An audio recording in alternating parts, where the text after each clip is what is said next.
अस्सलामुअलैकुम। अजीम न्यूज़ के साथ में हूँ आयशा तारिक। यहाँ आपको अहम खबर से आगाह करेंगे। लाहौर में डाकू बेलगाम, पुलिस अवाम को तहफ़्फ़ुज़ फराहम करने में नाकाम। थाना नवाब टाउन इकबाल सोसाइटी फ़ेज़ 1 में सरेआम डकैती की वारदात हुई है। यहाँ पर आपको अहम खबर से आगाह कर रहे हैं। लाहौर में डाकू बेलगाम, पुलिस अवाम को तहफ़्फ़ुज़ फराहम करने में नाकाम। थाना नवाब टाउन इकबाल सोसाइटी फ़ेज़ 1 में डकैती की वारदात हुई है। डाकुओं ने पर्स के साथ साथ शहरी से हेलमेट भी छीन लिया। इसी हवाले से मज़ीद तफसीलात जानेंगे नुमाइंदा अजीम न्यूज़ अली रज़ा से। जी अली रज़ा, क्या तफसीलात हैं आपके पास, आगाह कीजिएगा।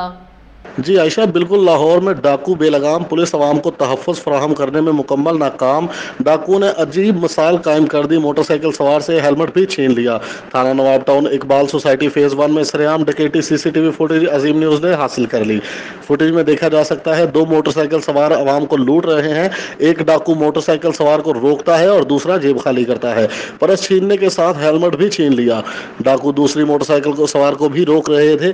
फुटेज में यह भी देखा जा सकता है कि पैसे निकालकर पर्स वापस कर दिया, मगर लाहौर ट्रैफिक पुलिस के खौफ से हेलमेट वापस नहीं किया। जी अली रज़ा, बहुत शुक्रिया तफसीलात से आगाह करने के लिए। मजीद खबरों और अपडेट्स के लिए विजिट कीजिए हमारी वेबसाइट azimnews.tv।